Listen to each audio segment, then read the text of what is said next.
Speaking of good things to drink, Mr. Begley, have you ever had a slusho? No. Have you ever had a fucking slusho? Because everybody in J.J. Abrams' goddamn universe apparently has. Apparently everybody in J.J. Abrams' bad robot shit loves their slusho, baby. Whee! Good Lord, man. I have a very long relationship with Cloverfield. And the fact that I feel like I've talked about Cloverfield once a year since these movies came out. I don't know why. You mean on your show or just like in general in life? It's like Cloverfield's always there. There is a true sequel coming now. But interesting. On this episode of the Kulturecast, my friends, I am joined by my good friend. He's one of my all-time favorite people to work with. Yay. He's a true mensch. He wakes up heavy every day. Your friend and mine, Mr. Mark Begley. Oh, wait. Was she a great big fat person? Oh, that's the wrong episode. Was she a great big fat alien? I thought you were going to drop any number of the misheard lines from the original Cloverfield trailer. It's a lion! You remember all of that? No, I don't remember any of it. I was not in tune to the release of this film, the first film. So that's kind of the weird thing. So on this episode, Mark, I am dragging you to watch the 3 Cloverfield movies because this was my idea. Yeah, and I'll tell you right now, I didn't mean to watch any of this. I didn't mind being dragged. Actually, one of these movies I already know I really, really like a lot. The other 2 I don't actively dislike in any way, shape, or form. I was more curious as to how this viewing would go on the first and the third films, because I've only watched those one time through completely prior to this. So Cloverfield I've caught bits and pieces of multiple times over the years. Had no interest in it when it came out. I missed all of that internet hype, like with Blair Witch Project. I didn't catch any of that. When Blair Witch came out, I didn't even have a computer, a personal computer that actually had the internet on it. So when Cloverfield came out, what was that, 2000? 1808. That date is seared in my memory. I saw the preview for Cloverfield attached to the first showing of the day of Transformers, and I went and saw the original Transformers. Mm-hmm. I went and saw that with a couple friends, and this was before the trailer anybody knew about it. Like, right. I like I said, I have to mention I saw the first showing of the day, A, because it was the cheapest, B, because it was the cheapest, C, it was the cheapest, and I wasn't going to pay $15 to see no Transformer movie, and I'm glad I didn't. Quiet. He's coming. He's here. Let's go.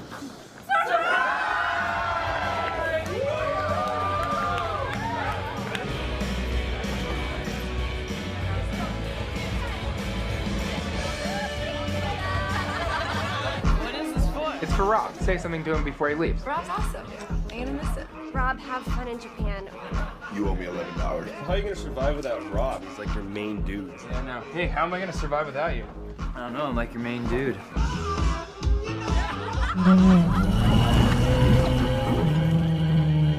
What was that noise? He sounded like an animal. Yeah, just relax. Everything. Phone calls are pouring into the New York One newsroom as a thunderous, roaring sound. Can you see something from the roof? What animal sounds like that? Shaking everywhere, man. It's like tremors. Looks like you should have left town a little bit earlier.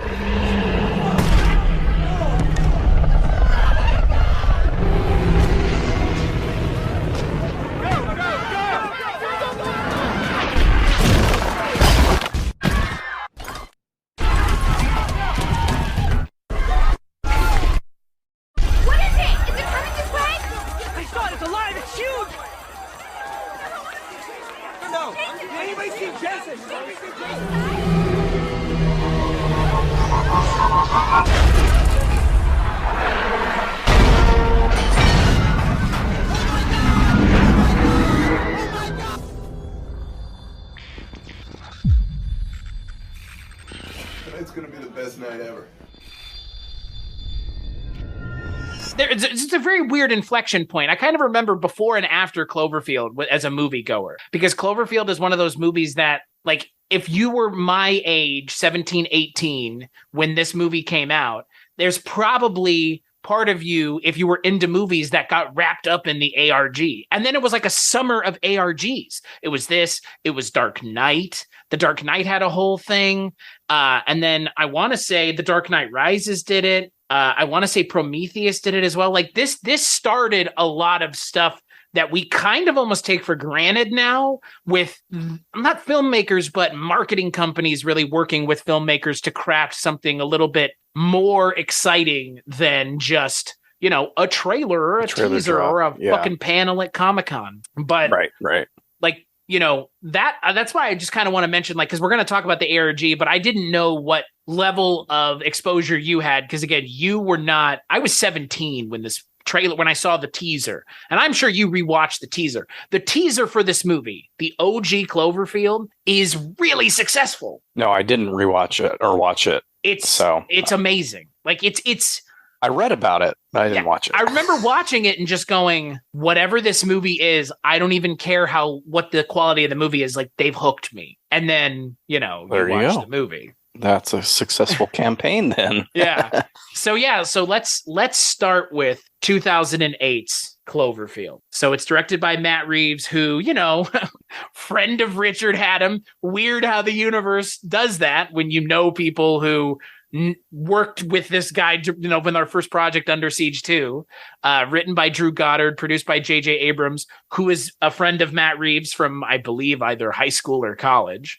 Because Richard tells a story on the Under Siege 2 episode where J.J. Abrams came over and congratulated them the day that they sold the Under Siege 2 script, which is like mind-boggling and mind-blowing to me to even think about.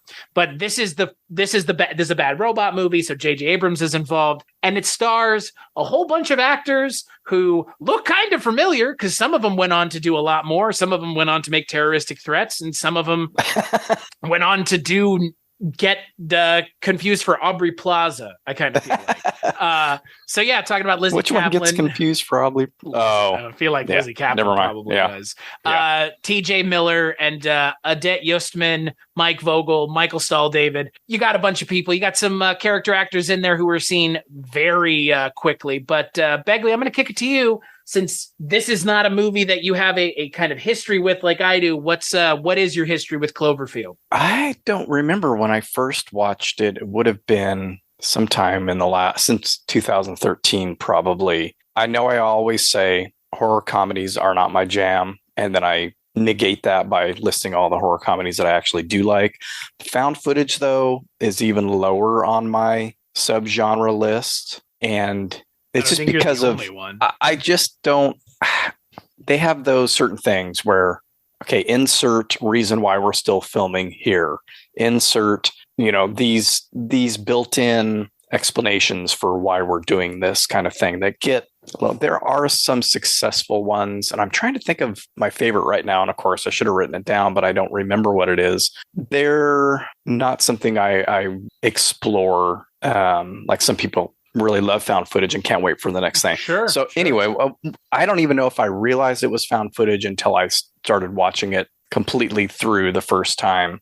But having said that, watching it this time, aside from the fact of the explanation as to why we're still filming when our lives are in absolute peril, I actually think this is one of the more successful ones. And it worked for me because the whole time they were supposedly in the streets of New York, I was trying to figure out how in the hell did they do this? Because that's one of the things that found footage can miss is relying on CGI. And if you don't nail CGI in a what's supposed to be real footage, you've lost half the battle already. Now, the creature in this doesn't look all that great sometimes, but I couldn't figure out how they did the destruction of New York City. I was like, is this all computer generated? Kind of like how they do the Mandalorian show and all the. I mean, I know it's not the same technique, but I bought into them being in New York City on those streets with buildings falling down and things crashing around them. So I bought into the location and the locale and the destruction very easily. Right. And so kudos to that aspect of the production for sure. And I kind of cared about the characters other than our narrator. And I think I came away other than our narrative. I came away really enjoying this a lot more than previous viewings, I think. And again, I watched it with my daughter, and that's always So, yeah, you know what? Just so, yeah, I listened to our Silence of the Lambs episode, and she, her intro is very funny because she calls you her weird dad, which you're not. You are weird, but so am I. We're all weird. I mean, you got to be weird to sit and talk about. You got to be weird to sit and talk about a movie from 14 years ago. Like, there's just a level of like strange obsessivity with these kinds of things where it's like, why are people watching Cloverfield in 2022 is kind of what I'm driving at. right. So what did she think as someone who like wasn't even alive? She enjoyed it, and was when they first started showing bits and pieces of the creature, she was like, oh. Did you tell her what this was before you started showing it to her? No, I'm sure she had some idea that it had to do with an alien invasion. I think that may have been part of her. Is that what this is? Well, I don't know. We'll talk about one of the guesses that was thrown out. So when they show the creature and it's enormous, as opposed to like a xenomorph or something that's more human size. I mean, even the queen alien in Aliens isn't as tall as a skyscraper. Right. So I think the scale of it caught her off guard and got her attention. Gotcha. And it's just the tension is ratcheted up very well. You still get a lot of the, why are you out? We just kept saying, get in the subway. Why aren't you going into the subway? That she kept saying, right. They go into a convenience store, they do this, they do that. So it's like, go to the subway. It's underground. Go to the subway. I mean, and they tackle that issue in the movie very well. So there was a lot of that, oh no. And I think because the destruction looked so real, that also kept us on edge, especially her, since she hadn't seen it before. And I vaguely knew vaguely remembered most of the twists and turns of the film, but was still surprised by some of the things they have to do, like rescuing the lead's ex. Oh yeah, that building's toppled over, and right. So it was fun to see how they did all that stuff. Is all of it super realistic? No, but again, we're talking about a huge alien or sea creature or whichever way it is. Hey, we'll hey, who knows? By the next movie, it might be something else completely again. Yeah. Fuck. Yeah. I hope my friend Yashar, who you have met now, is listening. And I wish he could have joined us for this episode, because this was a movie of mass contention between the two of us. And I feel like my opinion, I remember really disliking this movie. This is one of the first movies that I remember having an opinion about that I feel like was formed based on things that I draw from now, if that makes sense. I feel like at some point we as film watchers and film, I don't want to say film critics, but we talk about film. We are film critic, whatever the hell you want to call what we do. Movie podcaster. I feel like at some point there comes along a moment where you kind of realize the way you think about movies is starting to change. Mm-hmm. And it's starting to take on kind of a more, I'm not going to say nuanced, but you start noticing things and making connections. And that's what's important with analysis of art, is making connections, seeing how this draws from this and what this is trying to do. So this is one of the movies where I remember him and I just getting into these long drawn out conversations, because when I watched this movie for the first time, I didn't like it. And I'm not sure I like it now, but I respect the movie for being probably the best found footage movie ever made. And it's definitely the best for what the budget is, because it looks like it's 3 times the budget of this movie. Yeah. It's shocking. Like when I rewatched this movie, all I kept thinking to myself was, holy shit, this looks like a $200 million movie. And it's like a quarter of that budget, which is insane, because again, like a movie like this may not, I mean, now it's kind of, up in the air, like a big budget release, like 10 Cloverfield Lane got released in theaters, but Cloverfield Paradox didn't. Cloverfield 2, I don't know where that ends up, but like this kind of movie is very interesting to me, because it's such a weird studio movie to exist. It feels completely outside of the studio system in a lot of ways. Like it honestly feels like a precursor of things to come in the industry, because now you do have J.J. Abrams and Bad Robot as a big production house. They're not just the creators of Lost, because that's the other thing. I mean, at this point, we're talking about J.J. Abrams, the creator of Lost. Now it's J.J. Abrams, director of Star Wars. Him being the producer of Cloverfield almost is unimportant now. I mean, even with Matt Reeves, Matt Reeves would go on to do Planet of the Apes, The Batman. So again, this is a starting point for a lot of people who 14 years later are the movers and shakers in the movie, in the contemporary movie industry. But for me, I think my biggest issue with this movie is, man, we're like a month away from 9/11, and this is just like, it's a lot. It's a lot of 9/11 stuff in a way that I wasn't expecting, because it's, as someone who was 11 when 9/11 happened, and you were probably in your mid-20s, early 30s? Early 30s, yeah. Like, I remember it differently than you remember it, but I have in the last 14 years seen, or however many years it's been, I have seen, 21 years, seen all the footage, as a lot of us have. And a lot of us who are younger unpacked that. And there's a shot in this movie that is a one-to-one replication of one of the more famous pieces of footage from 9/11. You know what I'm talking about, where the smoke comes down the street. Down the street, yeah.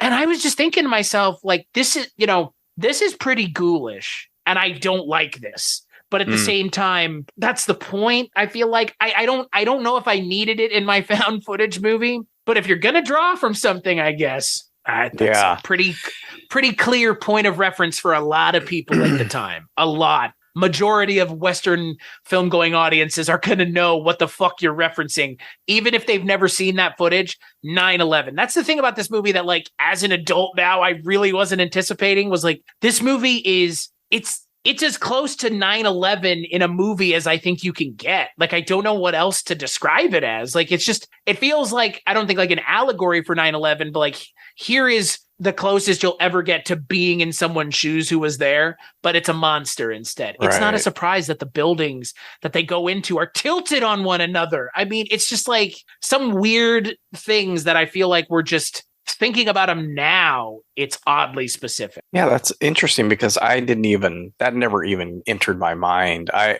caught that obvious reference with when the building collapses and the smoke and debris is going. It's like, oh, and yeah, it looks exactly like some of that footage from that day. I think even one of the characters, I think Rob even says, like, there are still people out there. Like, I think that is what is said in that clip too, because it's like a very famous clip. Yeah. It's shot from, I think, like a yogurt stand, or like a sub shop, like right near Ground Zero. It's haunting stuff, and they do a good job of replicating. It's just like, I don't know if I needed it.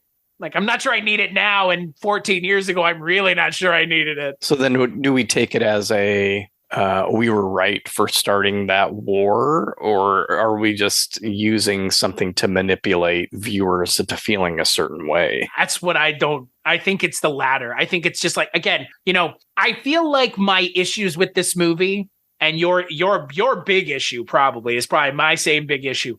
TJ Miller, right? Like, him being kind of a clown aside, the way his character is written in this movie is so unlikable. It's shocking that nobody else was like, are we really giving the whole movie to this guy? Because, like, the way the character is written is so unlikable. It's just mind-boggling, frankly. I think if that were done today, I'm pretty sure that he wouldn't be as I don't want to say predatory, but there's that thing between him and the Lizzie Kaplan character where it's just like constant, and that drove me nuts. It drove me nuts, as well as just the fact that I'm not the biggest fan of his. He's been funny in a few movies I've seen, but the shtick gets old after a while. The only plus to having him holding the camera, being the camera person for this film, basically, is that, yes, you hear his voice constantly, but you don't have to look at his fucking face the whole time. That's fair. His face is barely in the movie. So you get his constant he's the least dialogue. He is the least of all the characters in the movie. He's the only one you see like once. Yeah, he looks in the camera, turns it around once or twice, and that's it. But then you see him dead. The monster. But it's nonstop talk, like nonstop talk. Oh God. Oh no. What do we do? What is that thing? That's the other thing that kind of drives me crazy about found footage and this is a prime example of that. That constant, like, I can see what's happening. You don't need to react to it. What is that thing? Did you see that? What are those? Ugh. So the tropes of found footage you're not a fan of? Is that what you're saying? I mean, that's just overused. I'm not. It's lazy. Like, can you imagine writing the script for found footage, being like, character says, "Oh no," character says, like, "Run away." Like, I'm trying to think of one that I probably have a list somewhere of one that I think does it very successfully that avoids those tropes. And I wish I could think of what that particular movie is, but I'm more of a fan of like mockumentary style stuff. Yeah, mockumentary style stuff works like, better. You could do that kind of found footage like you could lean into those tropes without going like, I understand why, like, giving me a very believable reason why you have the camera on almost feels like, for me, that's the big need in any found footage movie.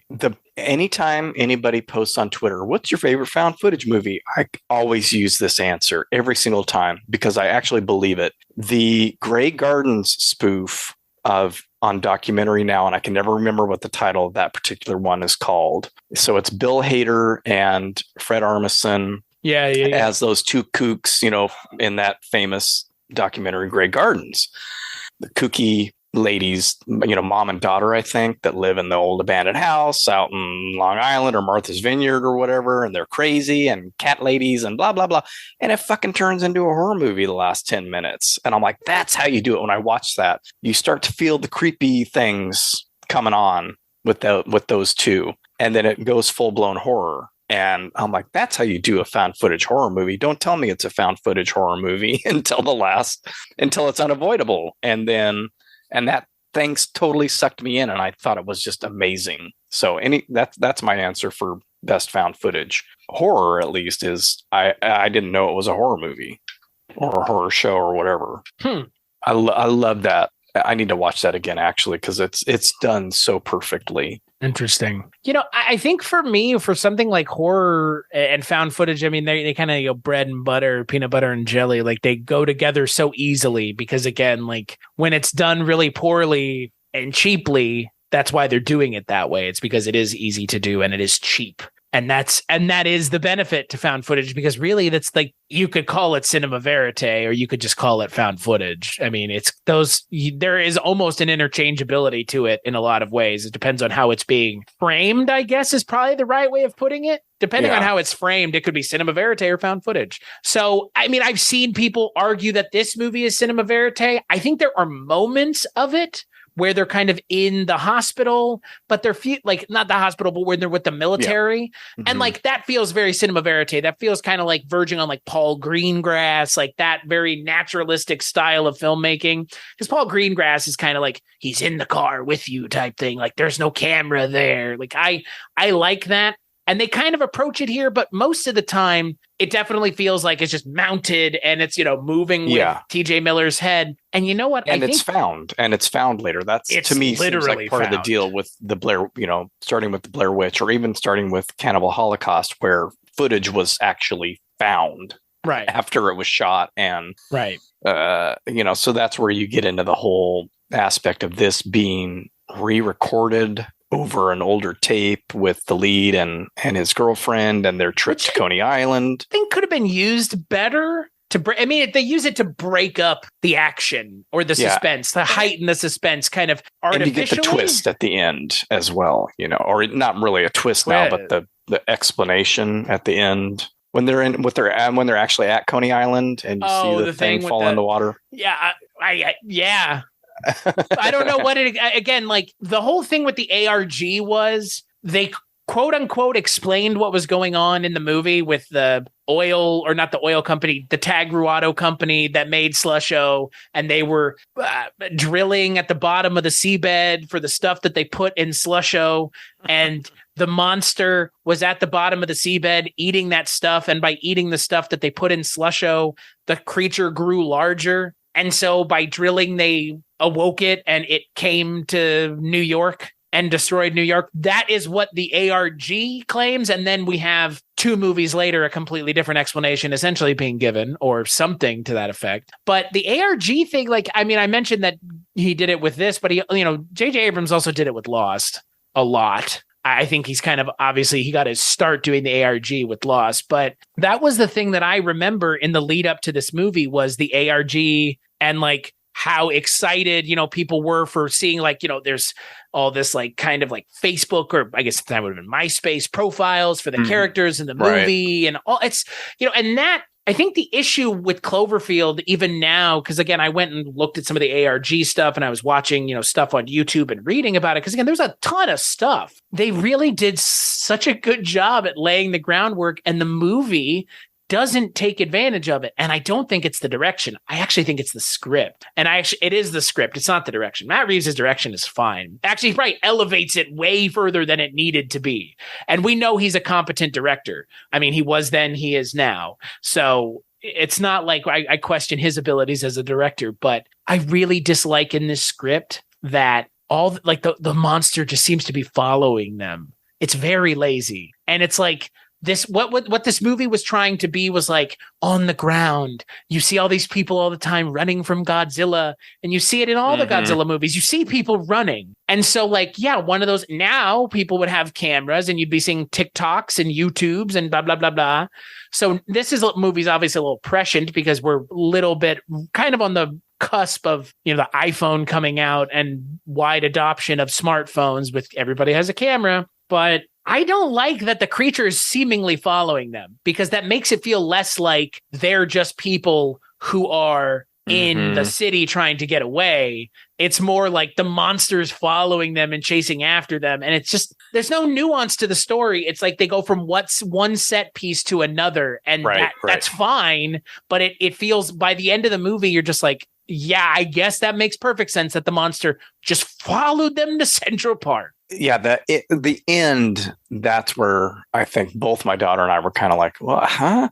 But I took it, when I'm watching it, I just feel like the scale of the monster is so big that there really is they could travel hundreds of blocks in New York, and that's really like a step for the monster. So I never quite caught on to, yes, it seems like she is everywhere they end up, but I just took the scale disparity as like, okay, they're traveling, I don't know how many square blocks of New York first to save the lead's girlfriend. I don't know any of the characters' names. Sorry. Rob and Beth. Is it Annabelle Odette or whatever her last name is Odette, now? yes, or was Odette Yesman. She was in what? Yeah, Odette. House? Is she from House? Is that what she was in House. She's been on a few. She's in that Tale of Two Sisters remake that I can never remember the title of. But anyway, they go there from the party they were at, or they go when they get to the military triage unit, that kind of stuff. I'm thinking, yeah, that's a lot of blocks covering New York, but that monster just has to take one step and he's covered the whole city. So, but like you say, at the end, when they get smacked down by it, it's like, okay, well, why them? Yeah, he could be traveling across country by now. Yeah, and there's that shot, and again, it's there for the movie and not for reality, which is, again, it's like, I'm having a hard, this is a roller coaster ride. This is a dark ride in movie form, because the characters do not act logically. They act like dummies. And because they act like dummies, they are involved in, one of them exploding, them getting bitten in half and eaten by the monster, because the script necessitates they be beyond morons and go and get involved. When they say, they're the kind of characters who, when they say don't go that way, not only do they go that way, they run at double speed at it. And that's, and ultimately it's like, well, that's fine and all. I get that you want to make that kind of movie. The problem is, the characters are so goddamn stupid that I have a hard time, like you said, remembering their names, feeling sympathy for them. I end up just getting wrapped up in the footage and just being impressed technically by the movie more than anything else, really. Right. And like that, I think maybe is kind of the way I walked away from it this time, is going, yeah, if I think about the movie, I think about how visually arresting in a lot of ways that it is, and how evocative it is. It is an evocative film. I mean, again, it's evoking terror. I mean, you take the monster out and it's terrorists. I mean, put the monster back in, all of a sudden it's a monster. So it's like, you have really succinctly replicated something that we don't have, which is a lot of there's not a lot of footage from 9/11 inside of the buildings because people didn't have camera phones. And that's kind of what this feels like. It feels like, in a way, they're making that. And yeah, it is, that part of it is scary and upsetting. Because again, you think more about the real life ramifications of what we're talking about here. Less a fucking big ass monster with balloons on the side of its head. I did feel bad though when Lizzie Kaplan blew up. I will say that because I like her. Yeah, I mean, that's the problem with this movie is the one character you do kind of care about dies immediately. I would actually go as far as to say the two characters that they give more time to than our leads are killed very quickly. Lizzie Kaplan and Mike Vogel, who plays the lead's brother, who's much more entertaining than Michael Stahl David is, but that's not Michael Stahl David's He's a more fault. Dynamic guy. I kind of forgot that he gets it on the bridge. Yeah, boy, doesn't he? It's just, and it's sudden too. But again, it's like somebody has to go early, or but it's those moments that are so scary where you see just one of the characters that you've spent 18 minutes with. Because I was watching, first 18 minutes of this movie is solely nothing to do with the monster, right? And then you have about like the rest of the movie is just like a complete nightmare. But you have this moment where you see his brother on this light pole and you're like, okay, what's going on here? And then he just gets smashed and that's it. Yeah. And it's like, that's horrifying. Again, like, and I think the movie does a good enough job of making it horrifying without lingering on how horrifying it is. Well, and they have to keep moving. I mean, you've got you don't have time to really mourn your fallen soldiers here. You've got to get to safety, and there are some respites, of course, like when they do first go in the subway, we get a little break. And I just kept saying, man, I hope they break into all the hot dog places and all that stuff and get some food. And that's what I would be doing down there. I mean, again, the character of Rob has to go get his girlfriend at her building and she's pinned to the ground by rebar. Like in that situation, I think you or I would do the same thing and we would be called stupid for doing so. Right. But like, again, that's the hard thing about this movie is like the characters are acting stupidly, but like in that situation, I guess the conceit might be that we would all act stupidly. That's the thing. Like the whole rescuing of the girlfriend thing is oddly not like heartwarming, but it feels very realistic. Like that feels like I understand that. And there are some like stakes with that because then, we end up knowing what happens at the end of the movie. So there are some real stakes. I agree that either of us would do that for, like, I would try to sure, of course, save my wife and or daughter if they were in that situation. So that's one of those instances where they're saying don't go that direction and they go that direction. I get that. It's some of the other stuff, like you're talking about how dumb people have to be, and that is that's just a horror trope in general. Like going on the goddamn bridge. Like that's just right. And my daughter even said that. Like, why are they going on a bridge? Right. With a creature that's from the water. Yeah. Even regardless of that, it's over water. You're stuck. Yeah. Like at some move point move forward. You can't go back. So yeah, I like it when movies avoid those tropes. And I wish I could think of a found footage example, but one example I can think of is for home invasion films where you get a lot of those same kind of tropes of people doing stupid things. And the one that's very successful at avoiding that is You're Next. And because from what I understand and what I've read, the guys that made that movie don't like home invasion films because of the tropes that are inherent in it. So let's work our script so that we're avoiding those traps where you are pushing yourself as the writer to, instead of solving a problem by having somebody act stupid, you just have to be a more clever writer. So the lead does something smart. What is there to foil that? Right. And then they have to react to that.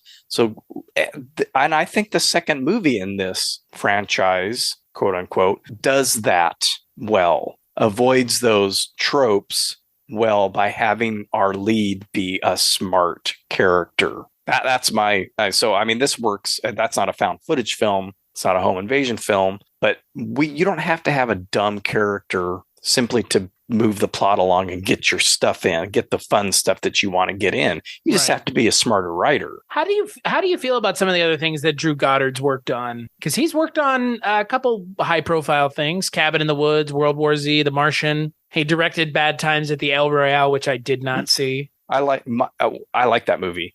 Not a horror movie though. No, it's not a horror movie. Not a found footage movie either. Cabin in the Woods is pretty fun. When I think of that kind of movie where they're playing with horror movie tropes, I go with Tucker and Dale versus Evil over Cabin in the Woods. Agreed. I think Cabin in the Woods is massively overrated. But looking at he's written a lot of stuff that is typically pretty smart. We watched Alias, my wife and I. I think she continued with it after I sort of lost interest. The Martian is fine.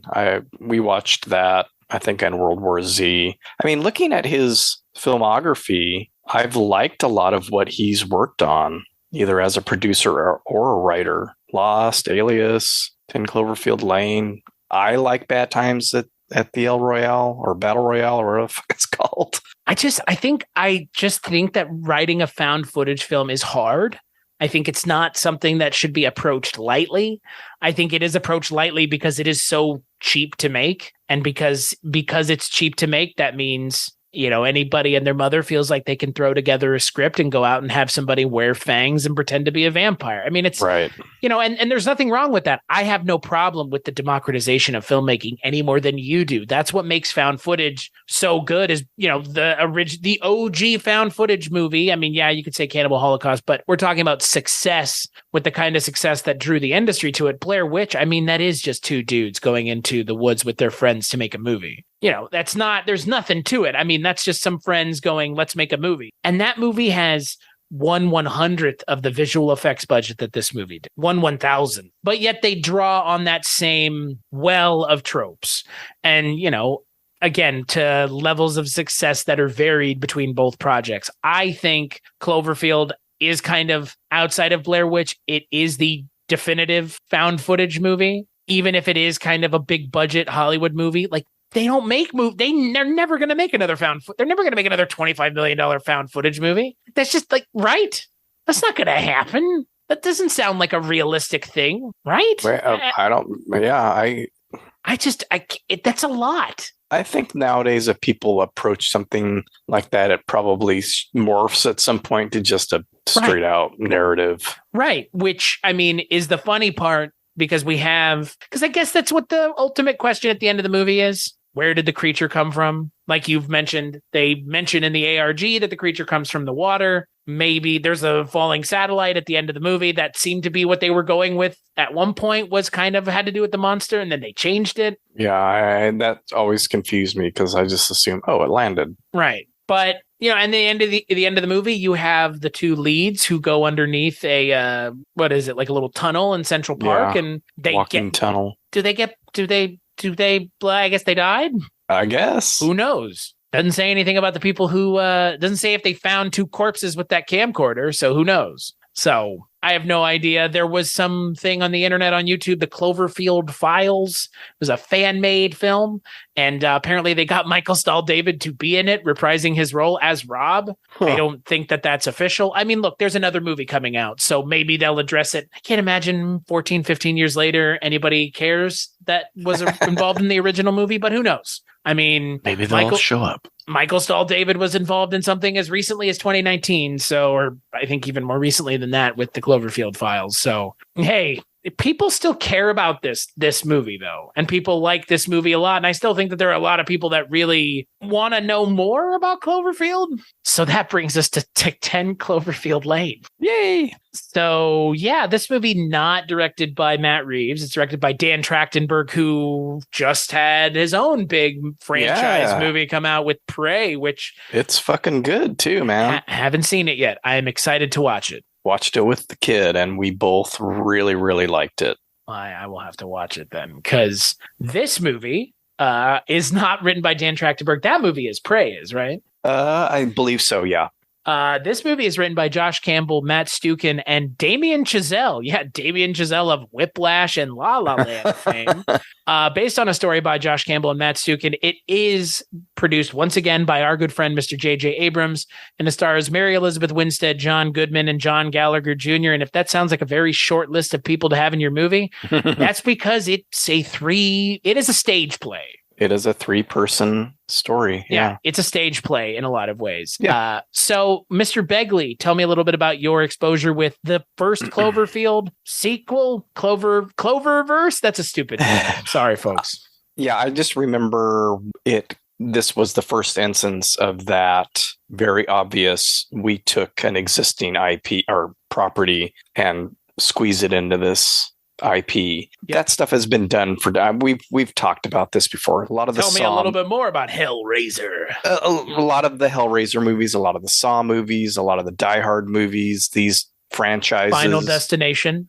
Exactly. Yeah, was literally started as an X-Files script, I believe. They start as something else. They get bought by a company that has an existing property that's done fairly well or reasonably well, and they shoehorn it in, make some changes. So this, I remember hearing the little bits and pieces of, this didn't start as a Cloverfield movie. It was called this. It was about this. You know, these things get tacked on at the end. But I don't even know if I had seen Cloverfield at that point when this movie came out, honestly. But I like John Goodman. I like the other guy, the John Gallagher Jr. fairly well. But I really like Mary Elizabeth Winstead. So I was interested in seeing the movie because of that. And when I read the description, or maybe even saw the trailer where it's a woman in peril film for the most part, I was like, ooh, I like that. I like that idea. And then I watched it and thought, oh, yeah, this is great up until the end of the film. I think, and I'm just going to put this out here right at the beginning, and I understand why they didn't do it this way, but I think if you had left that Cloverfield name off of this film, it would have been more successful to have that be an absolute surprise at the end. That there actually are aliens, you mean? Yeah, it's not that it's an alien attack and it's those aliens. Or what, we know that whatever, they shoehorned this into the Cloverfield universe. That's fine. I don't think aliens in any way, shape, or form were a part of it. Maybe they were originally. However, regardless of any of that, I think they wanted people to go because the Cloverfield name is in there. But I honestly think that if you had just released this as 10 Mockingbird Lane, and people are in the theater and they're seeing Slusho, they're seeing Kelvin, they're seeing things that are in the J.J. Abrams universe, right? And they're starting to go, And then at the end, when she finally sees an alien, either the ship or whatever, she sees evidence that this is not a man-made catastrophe or tragedy or war or something like that. She sees, oh no, this is actually aliens. Then people would have gone, oh shit, this is part of Cloverfield. And that, I think, would have created the buzz post-release. I mean, that would have come out, this came out what year? 2016. So people were very much internet savvy. Were very much this. I think that the buzz that they wanted originally would have been created that very first day that it was released, and people got out of the theater or even in the theater with their phones and were going, it's a Cloverfield movie. It's a Cloverfield movie. Oh my God. And word of mouth. And it would have exploded, I think, as much by attaching the Cloverfield name to it. That's just my opinion, my uneducated opinion on that. I'm not sure how educated they were, because what's the point of calling this Cloverfield? Well, it ruins. You're expecting a monster to show up at some point. You're expecting one monster to show up, the monster from Cloverfield, right? Which is again like that. That I think for me is like, this movie is really good, but at the same time, this movie is also not good at all, because I have a hard time at balancing the issues that this movie had coming into it once J.J. Abrams and crew bought it, and the movie that we get, because I cannot take away the last 10 minutes of this movie. I mean, I'm not going to let it soil my entire viewing experience, but that coupled with the 10 Cloverfield Lane name really does this movie no service, because this movie is really good. The script about the bunker stuff is really good. It's really well thought out. It's kind of quirky. It's menacing without having to be overtly menacing. John Goodman turns in a fantastic performance that I still contend should have been Oscar nominated for supporting actor, and it wasn't. John Gallagher Jr.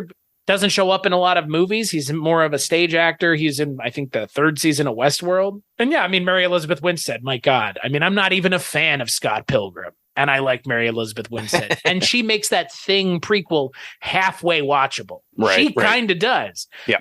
But you know what? This movie should never have been called Cloverfield anything. That's what I was getting at. What are they thinking? Way. Yeah, I agree. And I think it spoils any surprise at the end. You're not surprised when she gets out and it's aliens. You're expecting that. And have some faith in viewers, have some faith in turning this into a marketing campaign just by virtue of it being part of that universe without the name attached. Like I said, 10, whatever. What come up with this street, that you lived on? 10, whatever. Because for one thing, that's misleading because it's not 10 Cloverfield Lane. Nobody's going to live on a street that has the name of the first movie it doesn't make any sense to call it that. It should have been a surprise for everybody in those first screenings of the film. Like they did with the trailer for the first movie. Right. Where if you went and saw Transformers at midnight or the next morning, you got to see this trailer that you did not know about the movie.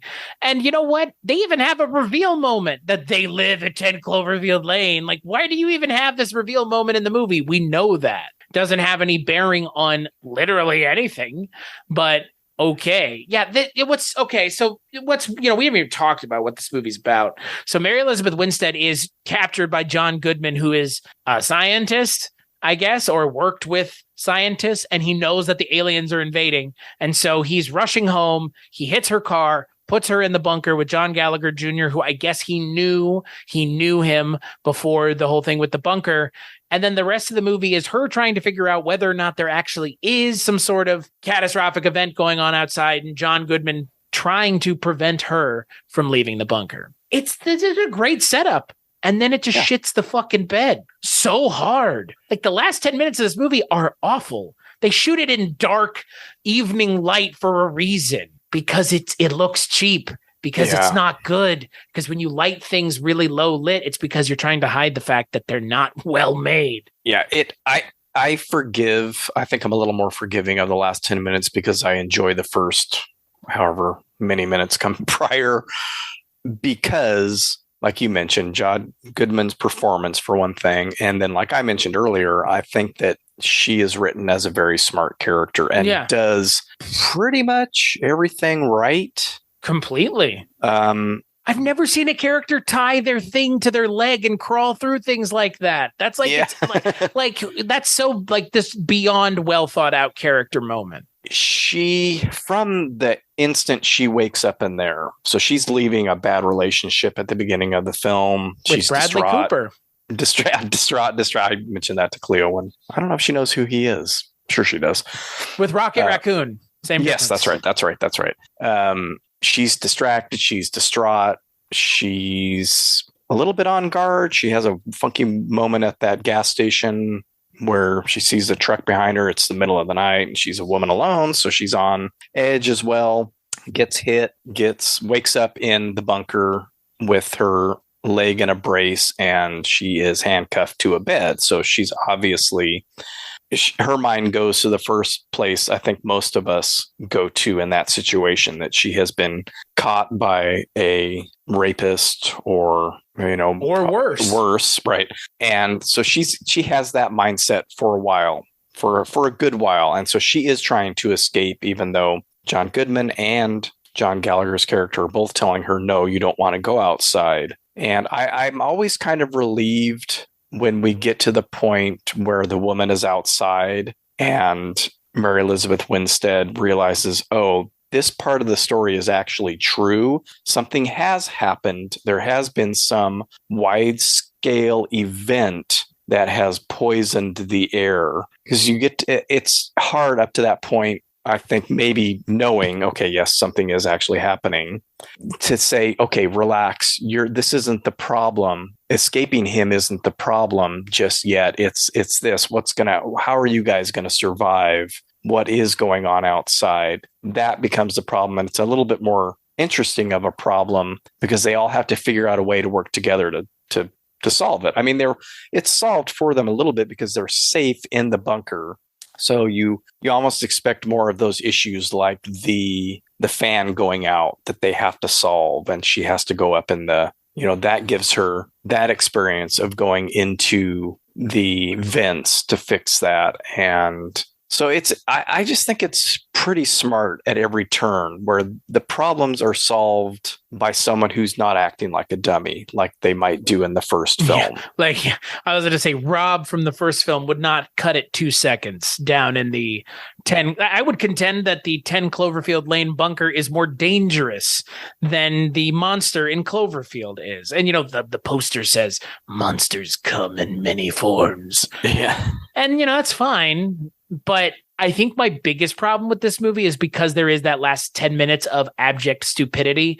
The finale of the film feels truncated with John Goodman. Completely. Like they give these stupid alien story screen time over John Goodman is what it feels like.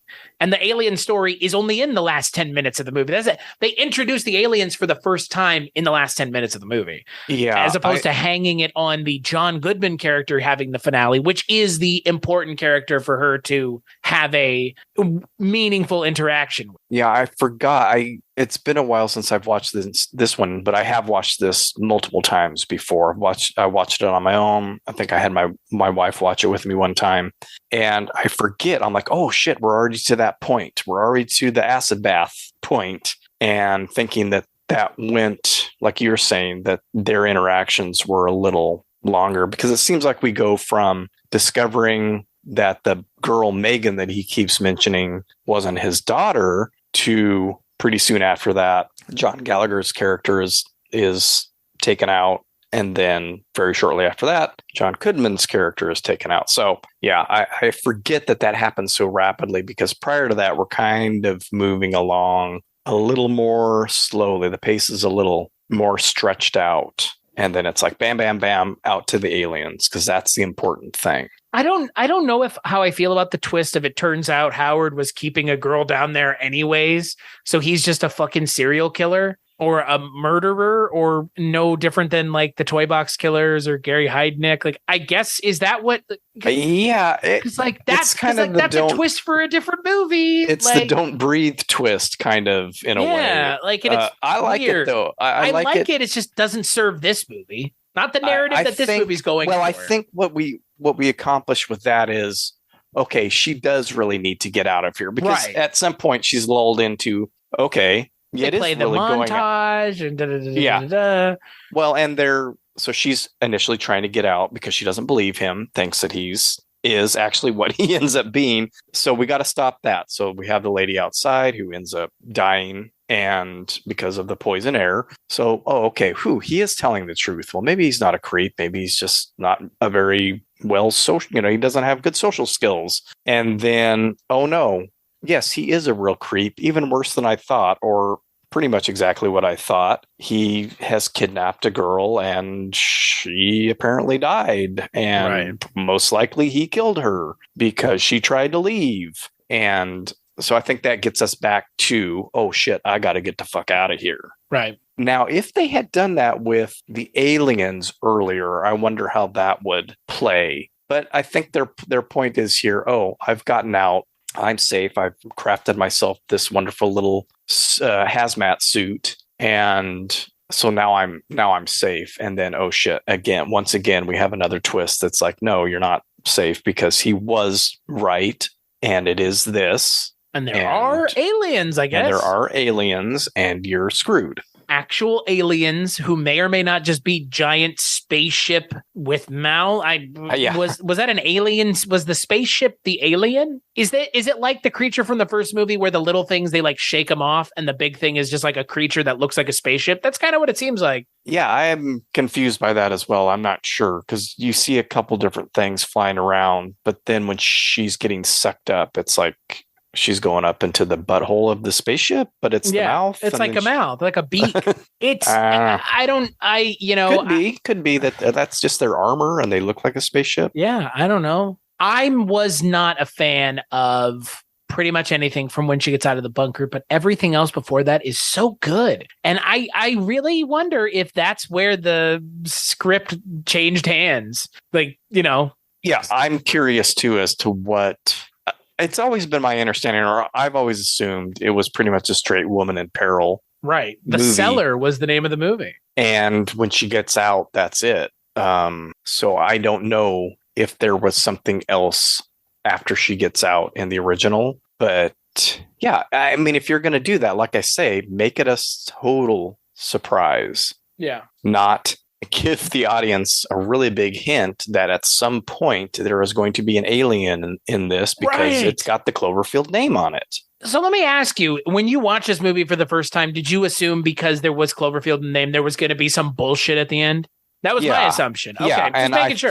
I think it's a fair assumption. At some point you go, well, maybe it's not. When she gets out and then she takes the helmet off and it can breathe the air and it's like, oh, okay, I'm fine, but he was crazy. I don't know what happened to that gal, but everything's cool now. And then you start to hear the rattling in the shed and it's like, oh, okay, that is where we're going. I mean, why else would they call it this if that's not where we're going? You wouldn't call it that and have it be, like inbred zombie people or something that he had been creating. I don't know where else you go, but I think that's the thing for me about this movie that I always think about is with the addition of the Cloverfield name, you've now set the expectation that it's going to be one thing. Yeah. And if it's not that, then people are going to be equally as upset because it isn't. If there were no aliens at the end, I think people would be there would be a different group of people who'd be disappointed because it has 10 Cloverfield in the name and it's not something akin to the original. I mean, that's the thing.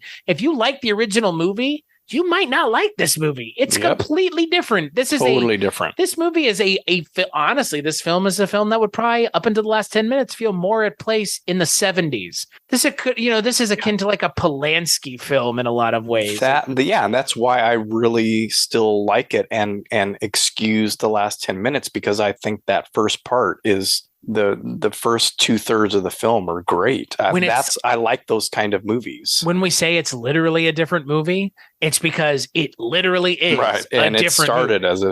I would be curious. I would be satisfied with her getting out and that pretty much being it and realizing he was lying.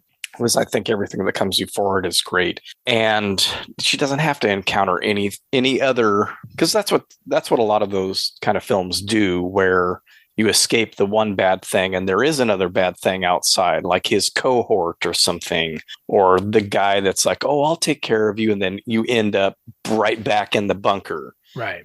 That's a lot of times how those movies play out. But knowing that most likely it had nothing to do with aliens at all, it's kind of a head scratcher. Yeah, I don't know what drew them to that script to think, oh, we should tack on 10 minutes of alien stuff at the end of this film just to have something with the Cloverfield name on it. J.J. Abrams has gone on record saying that he didn't want to do Cloverfield 2 because of films like Godzilla and Pacific Rim, which I think the original Cloverfield, is better than those two movies. I think Cloverfield is probably still the best American-made Godzilla film, too, in a lot of ways. And it's better than either one of those three Godzilla movies now. Never mind. Any one of those three fucking Godzilla movies. But my God, like what in the holy hell they were thinking with this script being it doesn't make any sense why this is a Cloverfield movie. I think that's the big takeaway. Every time I watch this movie is like, what does this have to do with Cloverfield? Yeah, no, I agree. Nothing. And they do, people want to complain about it, and we'll talk about it when we talk about Paradox. any paradox actually makes sense why it's a Cloverfield movie. Yeah. This movie, like, again, like, that's why I said, like, this movie is at times immensely successful, and then at other times a complete fucking failure, because you can't reconcile the two. The last 10 minutes are a different movie. I'm sorry if people don't like me saying that, and I'm sorry that my opinion is I liked this movie up until that point, and then I would contend that the people who made this movie somebody should have put their fucking foot down and been like, this doesn't make any sense, because it doesn't make any sense. Yeah. No, I agree. I agree. And for it the most looks part. cheap. Man, save that money for something else. Save it for the marketing campaign. I don't know. Like, what, J.J. Abrams couldn't make a movie that's not a Cloverfield movie? You can't just produce a good script? I don't get it. Like, you can't just produce a good script? I guess the point is, in a way, we can't really do the New York setting again. The New York City, Manhattan setting, found footage. Let's have it a little ways out from there, to people that don't know what's going on. But again, why a woman in peril trapped in a bunker? What about that script made you? It could have just been a family, almost like Color Out of Space in a way, where something weird starts happening on their farm, right? And or then maybe they have to deal with the small Cloverfield. Like, maybe this movie is set out in the middle of nowhere, and they just have to deal with a bunch of those little parasites, because those fucking things are scary. They make you explode if they bite you. Yeah, I don't know. Like why. a Kelly Hopkinsville Goblin situation, where it's like a family under attack, like Straw Dogs, but with aliens. Straw Dogs with aliens. Right. That's what this movie could have been. Yeah. Why not that? Like, fuck, let's write that movie. Me and you, Straw Dogs with aliens. Does that exist yet? That's the Kelly Hopkinsville story. Pretty much a family under attack by aliens. That's what this should have been. And you know what? Then you do have a Cloverfield tie-in. Because at the end of the movie, the power finally came back, and you see we're reporting from New York, the Clover whatever is dead, but these people are in upstate New York, so the creatures have already made their way up there. I don't know. We're doing their job for them. Fuck, man. And there's your Cloverfield connection. And it doesn't have to be set in Louisiana, which is farther from New York than anything else, frankly, could have been. And that may have been the thought process. And they go, well, we actually have this script that's sort of similar to that just sitting here. So we'll just use this. Maybe. Who the fuck knows? That's the problem. It's not very clear what got excised and what got grafted on, because that's what this feels like. What dialogue is there in the bunker that they really added? Like, right. I mean, because it's all speculation as to what's happening outside. Right. He mentions aliens, but that very well could have been an original part of the script, because it didn't have to lead anywhere. He's pretending to be her savior. He also just happens to be. It didn't have to lead anywhere when she got outside. There didn't actually have to be a danger outside. Yeah, she could have gotten out and been like, the cops were waiting for her type thing. Yeah.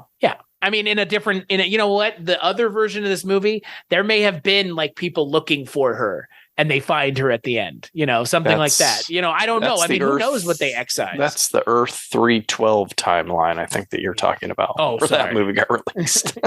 God. Yeah, and that's the problem with this movie. It's a really good movie. It just, suffers so hard from being a Cloverfield movie. Yeah, I don't think it does not do the film any service to have at the least that name on it. Yeah. No. And it doesn't help the last one much either. Right. Yeah. Because I was about to say, and then we come to the last one, where the last one actually is kind of a Cloverfield, and it has its own problematic release that pissed everybody off. I mean, please. I mean, again, if you're of a certain age with the original Cloverfield, you remember the ARG, but we're all of a certain age to remember what they did with Cloverfield Paradox, which was novel.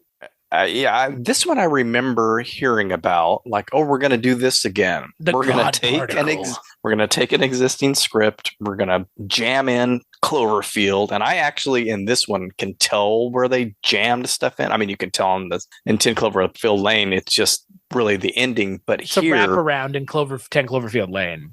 Here, it's very obvious as to what's been shoehorned in to make it a Cloverfield movie. And so you hear about this, you start hearing about, we're doing another one of these.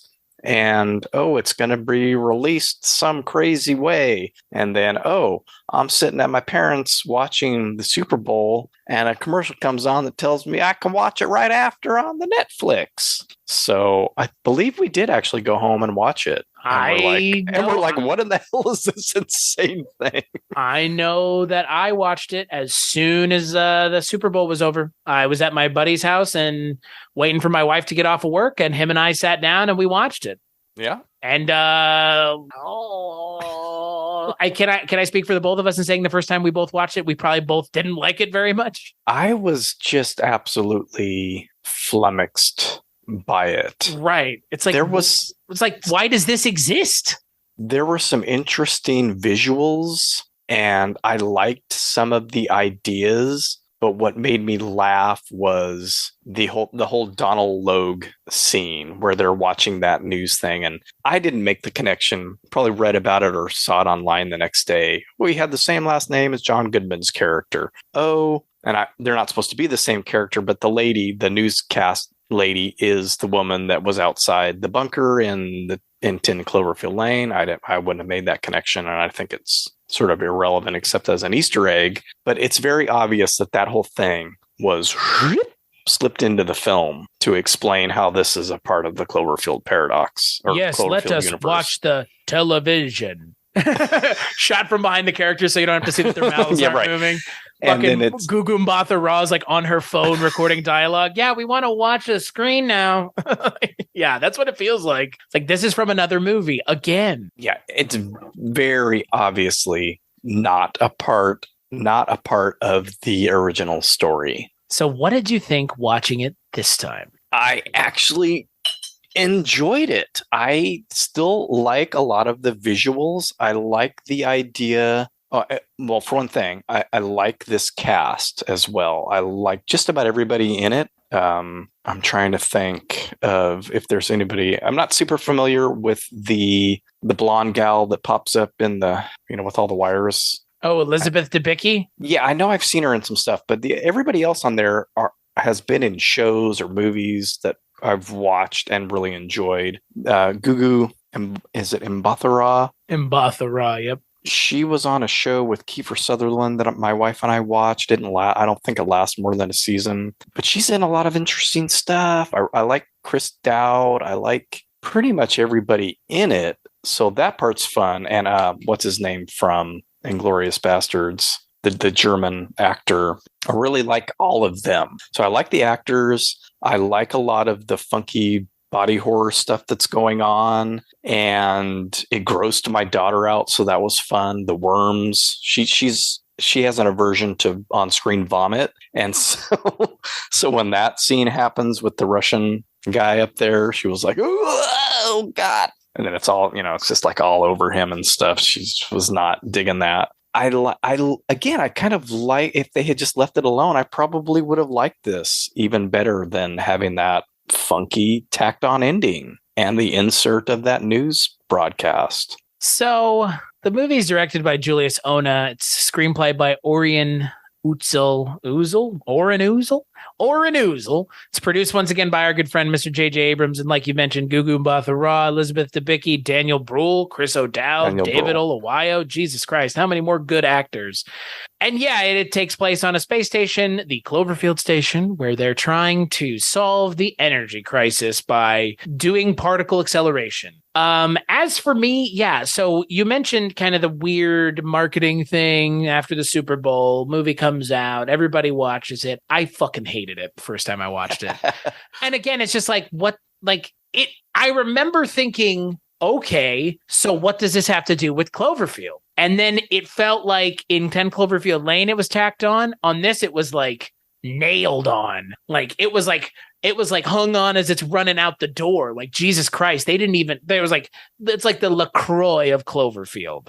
They whiffed the Cloverfield name over it. Like it has the monster at the end. And then, I've gone and read things and listened to people postulate about how does this connect to Cloverfield? And if you play this movie with Cloverfield, the original movie, the moment they turn the particle accelerator on is the moment the creature shows up. Mm-hmm. Yeah, I've heard that. Which is fine, but they've already explained where the creature came from. And 10 Cloverfield Lane had nothing to do with Cloverfield. This one does, question mark. It gives them multiple universes exist here, yes? Yeah, it gives them the opportunity to explain, like, well, that's Donald Logue's whole speech. You can have these multiple, it will even disrupt the time-space continuum where you have multiple universes and where they will interact. So you can kind of explain the different timelines of the first two movies and this one. This one doesn't have to happen before the events of Cloverfield or of 10 Cloverfield Lane. They can be happening simultaneously because we have alternate universes. Right. So it's like comics. It's like the comic It's books. like multiverse, like Doctor Strange. It's like those, but when I was a kid, because they started creating that stuff because, back in the day, back in like the Silver and the Bronze Age, when people were writing different stories. So let's say Iron Man shows up in a Spider-Man comic and does something. And that's now one timeline. Right, you got to keep track of that too. Instead of just, it's a one-off. It's just a comic book. It's a one-off. He doesn't have to adhere to what he does in the normal Iron Man, but it creates now this thing where, we have to connect everything. And the only way that we can actually really do that is to say, they're separate timelines. And it becomes a cheat. And that's the thing about the MCU and other properties that do this that ends up making me tune out because I can't keep track of all that shit in my little pea brain. Well, and the stakes disappear too when you're like, well, Iron Man's dead in our universe, but in every other one it's alive. And it's like, well, what does it matter then? Right. And for this movie, I was like, oh no, I'm not going to be able to keep track of it's pretty simple. Well, the movie doesn't even explain it.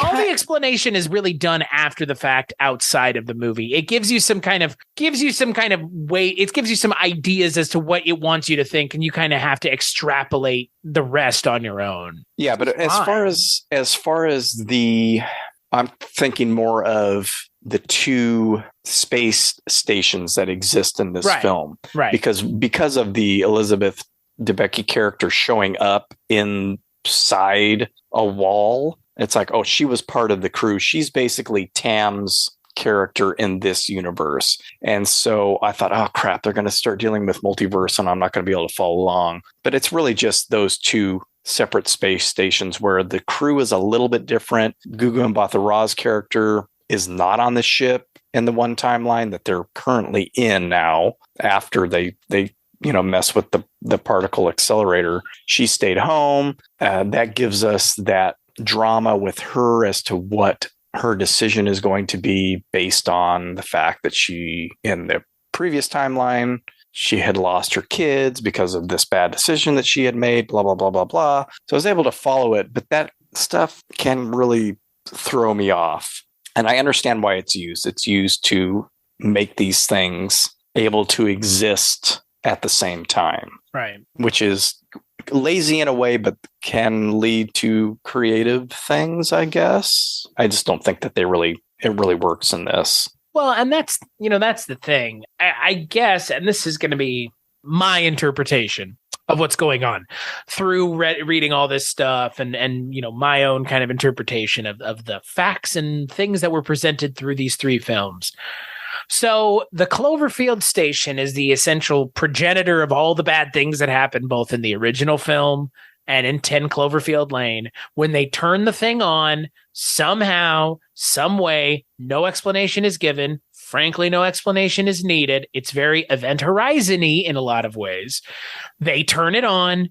And by doing that, it's actually Doom. I mean, Event Horizon ripped Doom off because essentially the plot of Event Horizon is almost the plot of Doom. You're accessing the other side with a portal. They do the same thing here by smashing the atoms together. They have created a tear in space-time. Happens in Spider-Man with the Spider-Man showing up. It's used this magic there, but it's essentially the same idea. It's the weakened spots, and then you rip it open with a particle accelerator. And I guess in doing that, creatures from other places, like in the Mouth of Madness, you're accessing somewhere else unbeknownst to us. I keep having to reference other things that don't explain anything either, because this movie's trafficking in that, and I think that pissed a lot of people off. And I'm a fan, but not a fan. I guess when they turned it on, they smashed these universes together, these 4 technically, 2 different Cloverfield Paradox ones, and then a Cloverfield and a 10 Cloverfield Lane. They had various kinds of creatures come through in 10 Cloverfield Lane. The ones that we see in that movie, to again, not discounting, there may be the Cloverfield monster. It's just running around in New York. Who knows? Right. We don't know. They say seaboard, so you're led to believe there must be a lot of them. But she's only underground for like 3 days, so they lost pretty quickly, which is kind of funny. And then in this movie, you see the Cloverfield creature from the first one. Right. So at Just least more giant. Right. At least in these 3, the 2 Cloverfield Station universes and the OG Cloverfield universe, they're having to deal with this creature. Maybe now here's a thing that I've been thinking. Maybe that creature exists in our universe. It attacks New York, whatever. The Cloverfield name has some importance somehow, clearly. I don't think it's not, they keep saying, well, these are all Cloverfield movies. Maybe because the station's called Cloverfield, it makes other things, like, I don't know. I'm trying to figure out a way. Yeah, but Cloverfield, the name, is somehow important because all the events associated with Cloverfield Station have the name Cloverfield in them somehow, whatever. But I guess maybe my interpretation is the Cloverfield monster in the original movie exists on Earth. It comes from the bottom of the ocean. And somehow when they smash the universes together, that creature or a version of it ended up somewhere else. And it grew there because they say in OG Cloverfield, it's a baby. Right. And that's the other thing. They do, J.J. Abrams has said that in the OG Cloverfield movie, the Cloverfield monster's dead. They killed it with the Hammer Down protocol where they nuked Manhattan, I guess. So it's dead, which means it can die, but the version in Cloverfield Paradox is an adult. So maybe, I don't know. I would like to believe that the Cloverfield monster in the original movie did come from the bottom of the ocean. Just by smashing our universes together, it ended up in New York, or it ended up in wherever this universe. I don't know. That's the problem with this movie. The tacked on nature raises more questions than need to be raised. And I don't think those questions have any exciting or interesting answer because I don't think they were intending to ask them. I think they're just a byproduct of a disjointed, quote, universe, unquote. Yeah, they're working backwards toward making the connections instead of having something planned out from the beginning, which is how a lot of people felt as they watched the show Lost unfold. Despite them saying, oh no, we had a plan all along. It's like, really, did you? Because this last season don't feel like it.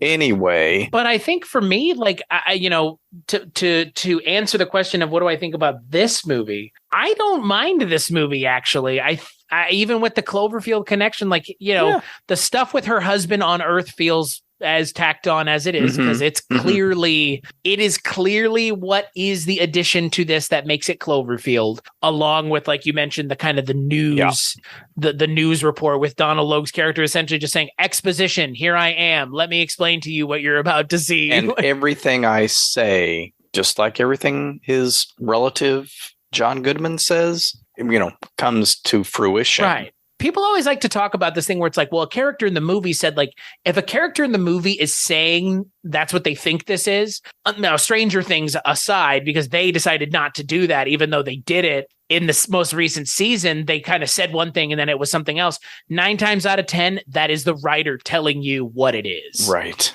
Like 10 times out of 10, frankly, like sometimes they don't feel obligated to give you backstory. They just have a character say that's what they think it is. And that serves as the backstory anyways. You see it all the time in all kinds of things. I mean, Jesus Christ, in Silence of the Lambs, they traffic in that hardcore. It's Hannibal Lecter talking about what he thinks. It's never confirmed in the movie that's actually what's going on, but you can be led to believe that Hannibal Lecter's probably right. And if the screenwriter's telling you that, then that's what they believe, at least the internal logic that they're operating under. So, I mean, and that's a problem for a lot of people. And I don't blame them for not wanting to have a movie like this one really expecting you to work for it. It's like, it's not, the narrative on its own does not need that. It's a fucking space station movie. It's like Event Horizon Light. Yeah, and that's what I kept thinking of when I was watching it, because I am more familiar with that movie now than probably the first time I watched this. I've seen it 2 or 3 times since then, and thinking, oh yeah, this is just that, but not so much with horror elements added, or Satan, like literal space Satan added. But I enjoyed it too, much more than the first time. I don't think I hated it the first time. I just remember, like I said, being kind of flummoxed by, again, what is the point of shoehorning these things into what probably could have been a fairly interesting just drop on Netflix movie on its own, just a sci-fi. And they could have done what you talked about this time, and it even made more sense, which was do the thing that they did in Split and leave it for the audience to find at the end. Leave the Cloverfield monster out until the end of the movie. Yeah. Like, don't even call it Cloverfield. Right. Just again, right? Like, I don't think they can let themselves rely on word of mouth. They don't trust the audience, is what this is. Because just think about it. Either of those two movies, everybody would have been not necessarily spoiling it, but at least spoiling that surprise of it within it's a Cloverfield movie. First, hey, you'll never guess. It's another So, have you seen Overlord? So that's what I wanted to ask you about, because so I haven't seen Overlord, but you've seen A Quiet Place, right? Yeah, I've seen A Quiet Place. That was the other one. Oh, that was the other. That was the other. I just remembered Overlord. Right. So yeah. So there are two, and that kind of came to light a little bit more recently. I think that I think it was. They were like, it was being A Quiet Place was developed as the 4th Cloverfield movie, and they were like, okay, maybe like it'll work as its own thing, which is really funny because man. Knowing that those monsters in 10 Cloverfield Lane look just like the monsters in A Quiet Place. That's same the same mouth thing where it's like an asshole mouth and it like opens. It's strange. That's interesting. That might have actually worked in that one. Yeah. Again. Okay. Because that's sort of what we're talking about. That farmhouse, small dogs, straw dogs with aliens. Yeah. And just lose the gimmick. I mean, there's that movie lives on its gimmick. Yeah, right. Which is why I was not a huge fan of that movie. I'm not a gimmick man myself. So it's just kind of funny that they have made the decision like, maybe this isn't the brightest idea, and Overlord was going to be connected as well to this Cloverfield universe. Like this is, I think the original talk was. Somebody at some point mentioned, and the next one's going to take place in Nazi Germany. And because you can have this happen anywhere, right? You can, once they set that particle accelerator off and it ripped the time-space continuum, the creatures can pop out at any point in history. So, which is a cool fucking idea. It's an anthology series, huh? What a way to set your anthology series up. Yeah. It's what they just did with Prey, because you can do that too, because they're aliens who are obviously way more advanced technically than us, technology-wise. And so why not have it set in the 1700s? Why not have it set 200 years prior to that? Why not have it set 1800s, 19? Why not? That doesn't have to include any kind of alternate universes. That's just, hey, this is an advanced species that can travel to other worlds already, even 300 years in our past. So yeah, that I like the idea of having these things. They do it with the Alien franchise in a way as well. What about Underwater? Remember that movie? Yeah. They talked about that one being a Cloverfield movie too. And it makes has sense. TJ Miller and John Gallagher Jr. in it. I mean, again, you fuck it. You know what's fucked up? You could make any movie a Cloverfield movie if you really went far enough. Like, okay, I mean, the conceit is that the Cloverfield station created a monster invasion of some kind. Okay. So let's just go down the list of movies, Battle for Los Angeles could be a Cloverfield movie realistically. You know what I mean? It's like, where do you stop? And that's the question that they have to ask themselves here, because the next Cloverfield movie probably isn't going to, I mean, they've said it's not going to be found footage, but who knows? They may change their minds. I mean, again, I don't know if I care about a Cloverfield movie that's not found footage. Would that be weird? Like, do you want to see a Cloverfield 2, not a found footage movie? Because that's what they've kind of said. But again, under advisement until it actually comes out. Yeah, I don't think.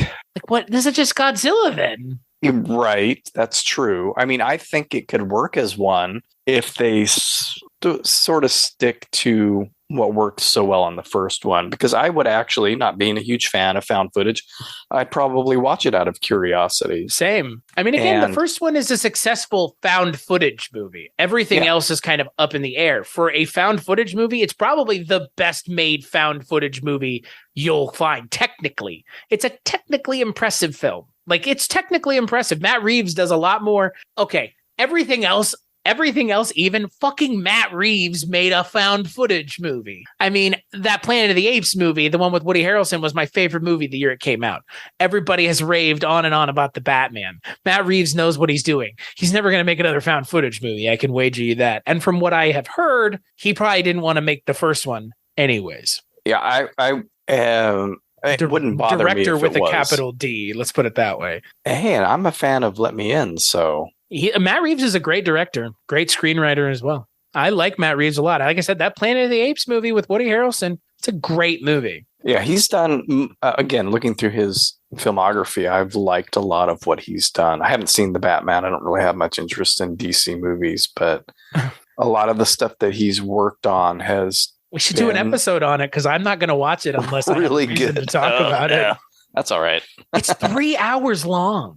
Yeah. Hey, you know what though? It does draw on some people that you and I both do like. Apparently, there's a lot of Fincher in there with the whole Riddler is very much like the Zodiac killer.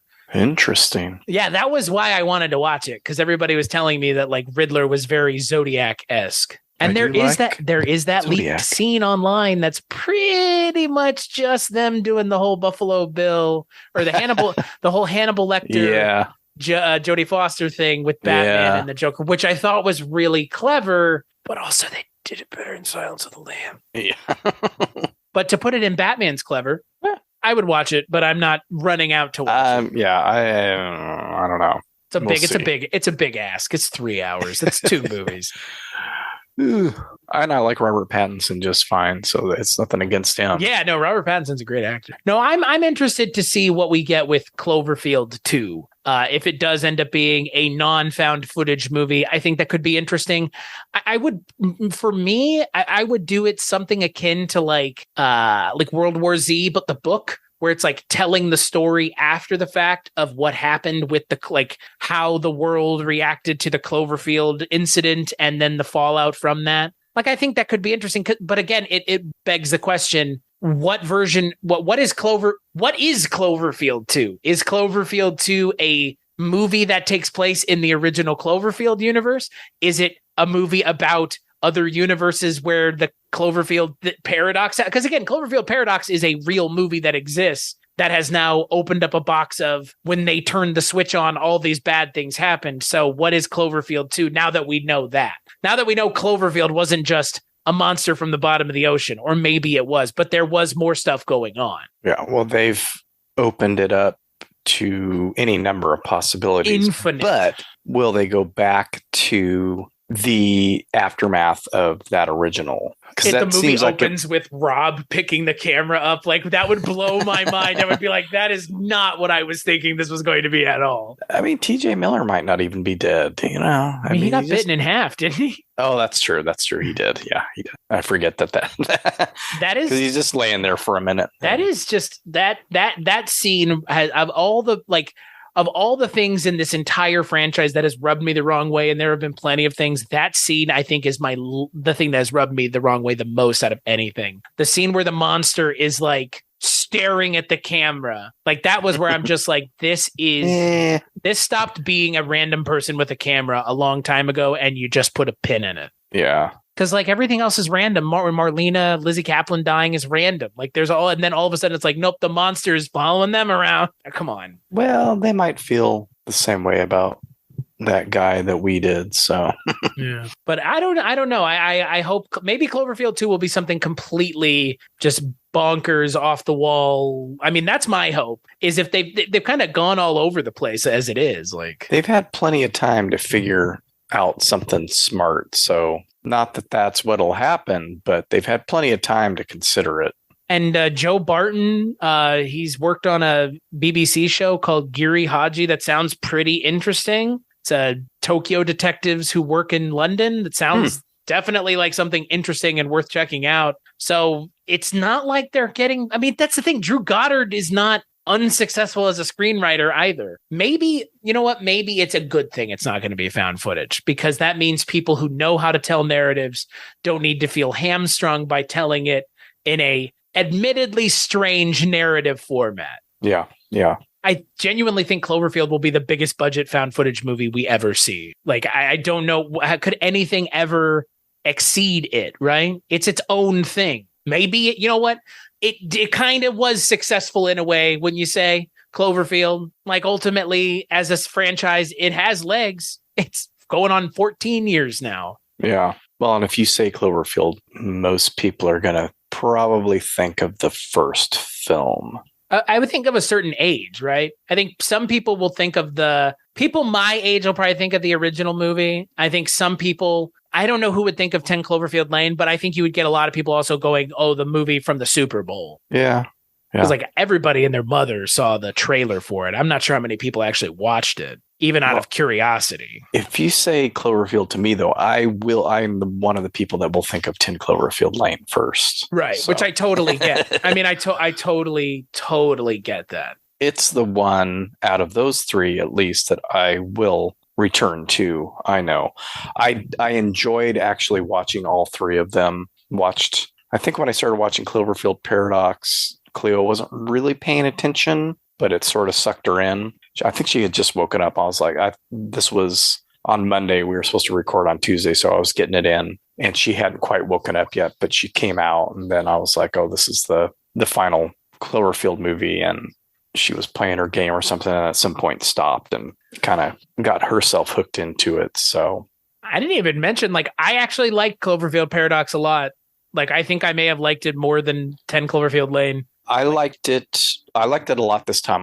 The body horror stuff, I think there should have been more. There would have been more of it. Like his eye going sideways really creeped both me and Cleo out. I was like, oh yeah, I forgot about that part. And then you think, oh no, what's going to come out of his eye? Come out of his eye, but stuff does come out. That idea of not only the shared universe, but the stuff in their space station ending up in the wrong place. Right. Is fun for me. Chris Dowd losing his arm. I enjoyed that part. And for the most part, I think that the effects are done very well in that. But yeah, I actually enjoyed it. I enjoyed it a lot more than I remember enjoying it the first time. I just think I was kind of like, oh, this was silly. But Netflix has had a lot of silly movies over the last few years that are kind of fun. That Woman in the Window thing with Amy Adams is just bonkers, but my wife and I really enjoyed watching it. Never watched it. It's insane.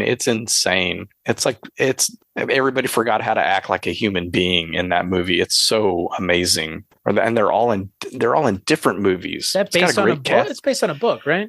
I think so, yeah. And Amy Adams, Jennifer Jason Leigh, Gary Oldman, Wyatt Russell, all these great people in it. It's just weird. And then the one with Amanda Seyfried too, that's, I think, sort of a similar story, that they talk about shitting the bed at the end.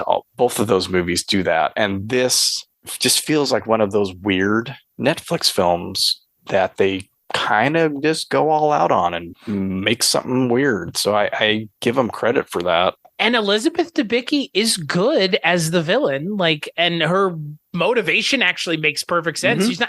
She's not even really the villain in Right. a way. Right. Like, she's just like, no, you don't understand. I'll kill all y'all if that means I save our Earth. Right. And yeah. you know for a fact that these two other assholes would have done the same thing. I mean, yeah, the Daniel Bruhl and Gugu Mbatha-Raw are good, but again, their characters are just like, it's like they can't understand why she's doing it. It's like, no, you guys, like, you would do the same thing. Yes. And I was going, wait a minute. She's right. They're being selfish. Right. Like what is she going to do going back? A version of her already exists. Just get solace from the notion that your children are alive with your husband and you in this universe that we're now sharing, that we're now in. But why can't you find solace in that? What are you going to do? Go kill the other version of yourself? Do Doctor Strange, Wonder Woman, or Doctor Strange and Wanda thing from Multiverse, right? Go scare the shit out of your kids. Well, and you'd have to kill the other version of yourself, right? I wish they had done more body horror. Yeah, I remembered more, actually. Right, me too. I was like, I thought there was more here, because there's the Chris O'Dowd arm thing. There's the guy who's vomiting the worms, and that's it. And I guess the way Chris O'Dowd dies. Well, on her in the wall with right, wires. Yeah. She's kind of connected to the interior of that space. Yeah, I was like, wait a minute. Okay, that was the last instance. Okay, I'm misremembering this. And his arm is never explained. Not really. No, how does his arm auto writing and knowing how to auto write and knows that the guy has the thing inside it and knows things that he doesn't know? Right. It's like his arm went to a different universe or is in a different universe. Yeah, like it's attached to his other self on the other ship, I guess maybe is how that's supposed to work. Yeah. So it knows what that version of him knows, maybe? I guess that's probably what they were getting at, yeah. Or did the other version of him lose his arm as well, and in doing so, that's his arm, and his arm's in the other universe? Sure. Why not? Who cares, right? I don't know. That was like, that was the only kind of thing where I was like, that's an unanswered question, but it doesn't need to be answered. Doesn't add anything to the plot. But I like this movie a hell of a lot more this time than I did last time. Yeah, me too. Enough time so has that been I would kind watch, to this movie. Enough so that I would watch it again for sure. Yeah. And Julius Onah making a name for himself. He's directing the upcoming Captain America movie. So this movie being kind of a dud, because I think overwhelmingly the opinion is this movie is not good, didn't have a negative effect on his career, which is good. And it didn't really on anyone else. I mean, Gugu Mbatha-Raw, Elizabeth Debicki, they would all go on to work with Marvel and other people and or have great careers of their, I mean, Chris O'Dowd, Jesus Christ, David Oluwaye. They're all still showing up in all kinds of stuff. This movie was pretty heavily lambasted when it came out. I remember there was very, very few, if any, positive opinions about this movie being thrown around. Yeah. Which is a shame because, like you said, the cast really is so strong. Yeah, everybody in it is. I just kept thinking, oh, he's in. Oh, yeah, she's in. Oh, boy, good cast. Yeah. I really wish they had gone further with the body horror.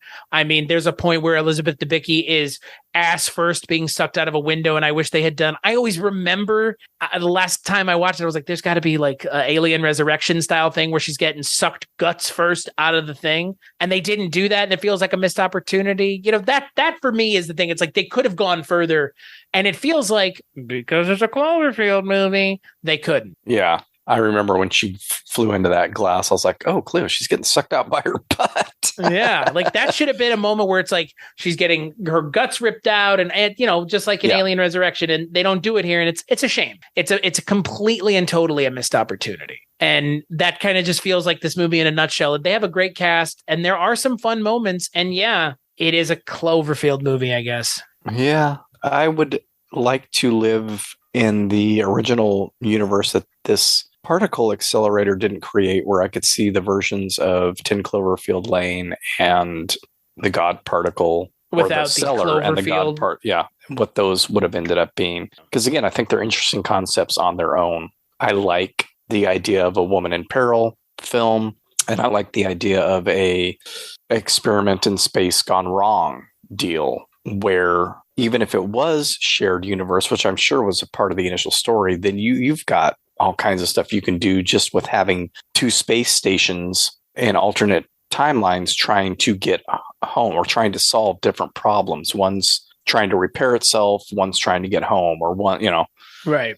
At some point in Paradox, they are shown news footage that shows that they've crashed. Right. And so you have that interesting concept. You've got, yes, her struggle with knowing that her family is whole and safe in this timeline. What is the compunction then to mess that up? That could, without a big, huge creature popping out at the end over the clouds. You don't need any of that to have a compelling story. There's enough in those stories to make an interesting film, I think, which is why then they stopped and let A Quiet Place be A Quiet Place and let Overlord be Overlord. Like, these are fine stories on their own. Yeah. And with this one, with the addition of the Cloverfield name, they had to contend with adding the footage of what was going on Earth with her husband, which nobody cares about. Right. It doesn't Yeah, add anything. I forgot how tacked on that felt too. Yeah. Like, And let's look, have him. He's got to do some stuff. So let's give him an orphan. yeah. And yeah. And what's strange is I as I was watching these two movies, I was trying to kind of figure out which one I felt was more tacked on, because ultimately, to talk about the Cloverfield movies, we always talk about 3 movies, at least that's what it feels like. We're talking about what feels like one movie and then 2 other tonally different movies. Oh yeah, absolutely. And it's like, what does it mean to talk about the Cloverfield movies? And it's like, well, you're talking about a really well-made found footage movie. And then you're talking about a really interesting kind of Hitchcock-ian paranoid thriller. Yeah. And then, a mid to late 90s space station thriller, which is a thing. I mean, Event Horizon. My God. Right. I mean, that's what this Hugh's closest to. Event Horizon. What's the other one? Supernova. Yeah, Supernova. There's one other. What am I thinking of? But anyway. But those are subgenre, niche genres in their own, sci-fi genre. And so that's fun. That's like, oh, we're going to do this with these movies and it's kind of be loosely attached. But if you're going to do that, be more adept at connecting them, because that is the real failing here, is the way these movies are connected. Okay, we can't do anything about the fact they're connected, right? You keep saying you want to live in the universe where you could see them without the connection. I agree with you, but let's take into account they have to be connected. How could they have fixed this is the question. And that is really doing a better job at integrating the Cloverfield, finding a better way to juxtapose the original Cloverfield and what happened in that movie with what you're going to be doing in these movies and how you connect them. Because those original script, at least for The Cellar, is clearly a really well done script. I can't speak to The God Particle because, again, it seems like that may have been, but maybe not. I mean, The God Particle movie is good on its own. I mean, the non-Cloverfield parts is good. So those are probably good scripts on their own. So the question is, why not do a better job of integrating the Cloverfield parts as opposed to just tacking them on the end both times? Yeah, and I think it's mainly that, again, they're working backward and they're about as backward as you can get. They're buying pre-made scripts. Right. Stuff that they just had sitting there, like we talked about earlier. That's where these other franchises have pulled a lot of their sequels. Scripts that they already had, probably had no intention of doing anything with them, but you've paid for them and you have a successful IP. So make a Die Hard movie out of this. Yeah. Otherwise, banal action movie. Nobody is going to go and see probably because it doesn't have an IP. You just rename. Yeah, you just rename a couple characters. It's really, it's as simple as that. And some of those films. And so I think the whole point for me is just start with an original idea, because now you've made it to where there has to be alternate universes instead of things taking place. I mean, the world is a big place, Chris. I don't know if you realize this. It is. And not everybody lives in New York City. So you can have the Straw Dogs versus aliens in some other state. You can have the Cloverfield Paradox, because it's taking place in space with an international cast. They can all be taking place at the same time. Yeah. Is what I'm even saying. or even like kind of after one another, even like the Cloverfield paradox created the event that brought everything through. And those things being brought through, like you said, are being brought in at the same time. And then all these other stories are maybe not that specific day, but the fallout of that. Right. And it can continue on because In we perpetuity. don't know how many monsters there are around the world But then they have to go and do multiverses instead. to cover up the plot holes, the connecting holes between them. Like, well, Yeah. if that happened, then how does the space was it in the water already? Or Well, that's the thing, like you were mentioning with the satellite landing at the end of Cloverfield, because it's like, that's something, and like, but it's not anything now. So I don't know. I have kind of a love-hate relationship with Cloverfield. I'm excited that they're making another one. It's going to be weird as a grown-ass adult to go see a Cloverfield movie, possibly in theaters again for the first time since 2008. But depending on what it is, it could be pretty good. It could be a lot of fun. It could be something. Yeah. It could be something that we can't even comprehend, like some sort of really strange idea. Again, like 10 Cloverfield Lane is kind of weird. Cloverfield Paradox is kind of weird. Maybe this will be kind of weird. I hope it is. It's one of the weirdest franchises that I can think of. For sure. That has like a major name attached to it that people actually take seriously. Yeah. Yeah. Even though we've given all these examples of where we know this happens, and it happens, it's not a modern concept. This has happened over the ages with people, studios buying scripts or having, even in the old studio system where you had somebody, and then they change it. They change it to fit something that's already successful. Right. And it's not a modern concept, but and also, one of the things I hate about it is that it's a very cynical way of making movies to kind of try and fool the audience in a way when it's very apparent that these things didn't start out as part of this universe. We're capitalizing on a name, on a successful, because from what I understand, the first Cloverfield was rather successful. Well, and that's the thing. It's like, blood in the water, right? Right. And yeah, exactly. But movie was 25 million, made 175. It's just a weird, who goes, my big takeaway from any of it is like, who approaches films this way? Like we've said multiple times, just come up with something that actually makes sense. You want the answer? Cynical industry types. Yeah. I mean, and you would think that, I don't know, someone who apparently loves movies as much as J.J. Abrams would maybe lean more in the direction we're leaning in. Like, why are we doing this and not just coming up? Well, because the script's already there and it's already bought. Okay, well, this idea was kaiju movies. He essentially has said, I was in Japan with my son. I saw all these monster toys and I was like, why don't we have ours? Right. And that's a good question. Like, why is there not a Western, King Kong, but I guess King Kong's not good enough for you. So you got to make your own thing, which is fine. But you know what? And we didn't really even talk about it. And I think this is the best way to close this episode. Cloverfield Monster. Well, you don't ever really get the greatest look at it across 3 movies. Nope. And in 2, it's like a completely different creature. Yeah. But not a great design. Yeah. It's not a memorable design. It kind of looks like the creature from Super 8. Oh, remember that movie? Yes, Fuck, we didn't even mention that. That movie that totally was apparently just Cloverfield. I don't know what the hell that was. I still don't understand what Super 8 was. You could actually tack that on because, again, it's a different timeline, but the timeline doesn't matter. It could be the same. Honestly, I feel like I dreamed Super 8 existed. Right? It's weird. You could. Really. Didn't even think about that film, but it fits in. Don't they have Slushos? It's a J.J. Abrams. It's a J.J. Abrams movie. It's written, directed, and produced by him. There's got to be Kelvin and Slusho and everything else in that. So yeah, I'm calling it. It's a Cloverfield movie. Well, again, is the alien in that altruistic? Is it a misunderstood alien? Yes, it is. So it's essentially just his E.T. Isn't Super 8 just like his love letter to Spielberg movies? Yeah.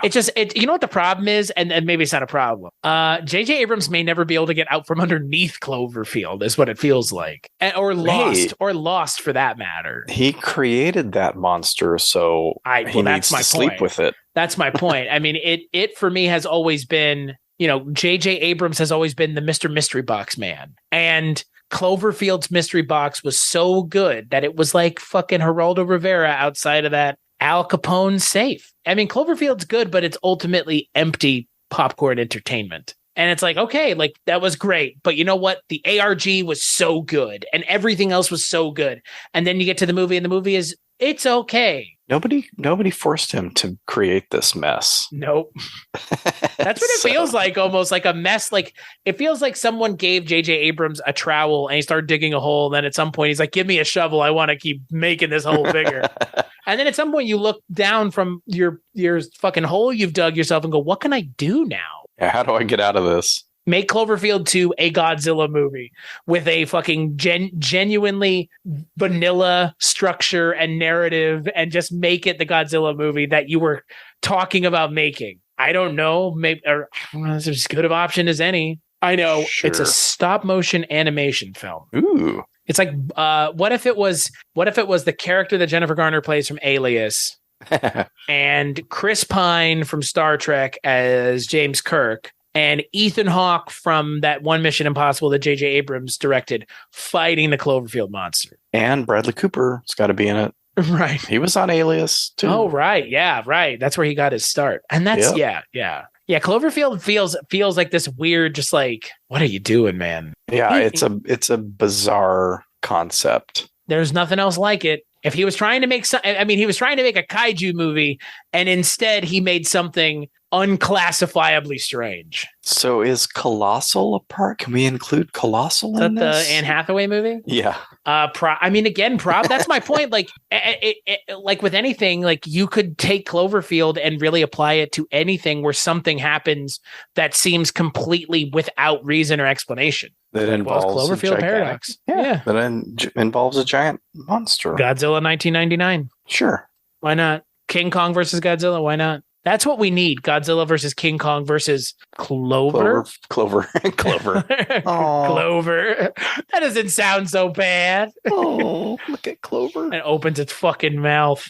It looks like a bat. It looks like a bat is what it looks like, really. Mm-hmm. So, Mr. Begley, final thoughts on Cloverfield. The Cloverfield Trilogy as it stands today. It's bizarre, but I think individually each of these films is fun to watch.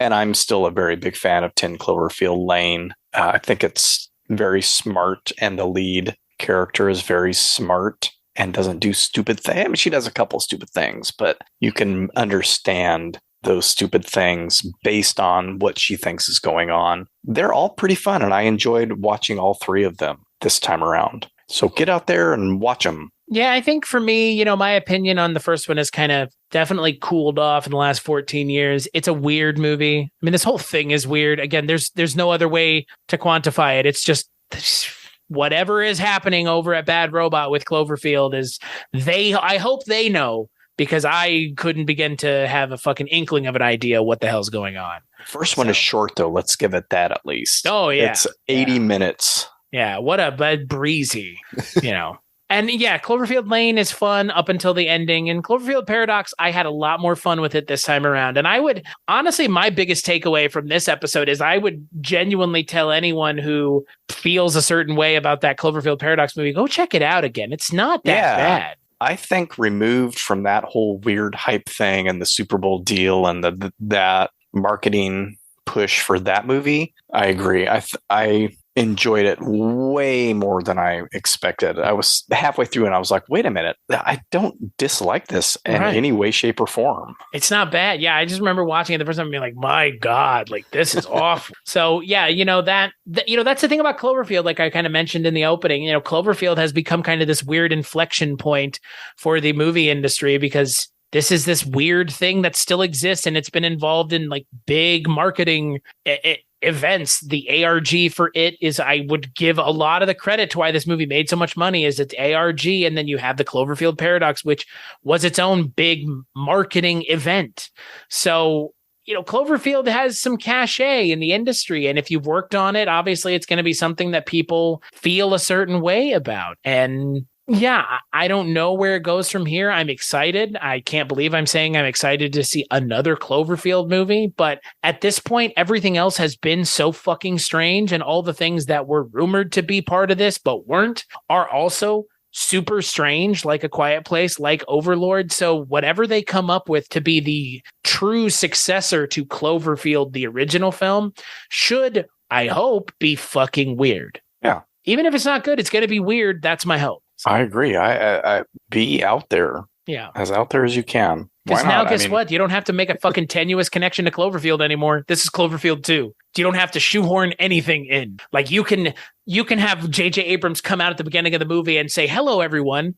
Remember Cloverfield?" and have him just lay out everything that's going on. And you know what? That would be just as believable a movie as anything else, because again, it seems that anything can happen in this universe. But my point being, like, at this point, like, J.J. Abrams can do whatever he wants with this. And clearly he's going to. And I hope that they do. I hope that Cloverfield 2 is strange and weird and unlike the last two movies, or the last three movies even. And that's I don't know. I guess we both signed ourselves up to do the next Cloverfield episode whenever the movie comes out. But I mean, hey, whatever it is, I hope to God it's entertaining. Right. So until then, Mr. Begley, where can people find you? You can find me over at wakeupheavy.com and the show wherever you listen to podcasts. And you can go listen to Mr. Chris Stachiw himself and Mr. Mike White from the projection booth on our 4-year anniversary episode on The Silence of the Lambs, which I'm happy to say is a very good episode. So you should check it out. I would agree. It is a good episode. And who doesn't like to talk about Silence of the Lambs? I don't know. Shit, we brought it up on this episode. It's ever present. Yeah. As for me, cstachiw.com, that's my link tree. Go there for all the things that I work on, which are vast and varied. As for this show, Kulturecast.com, patreon.com/Kulturecast, all the places you can go to do those things, but like and rate and review on iTunes. That's all you really need to do. And go listen to Mark's show, because I've done a fair amount of episodes on Mark's show, and Mark's show is pretty good. Amityville. I mean, that was the one prior to Silence. You and Andy were on that one. Poltergeist. We've got Poltergeist. Hellraiser? Halloween Kills. Halloween Kills is shared. I believe Hellraiser is yours. We did It. Funhouse. I've shared 4 recently. Done a lot this year, me and you. Funhouse, Men, It. Crimes of the Future. Crimes of the Future, all kinds of good stuff. The award for who I've worked with the most this year may end up going to you, sir, because we put in the time last month. Good Lord. Yeah, those 4 that came out in one fell swoop. Yeah. Woo! Yeah. So yeah, and as for this show, make sure to check out the next episode.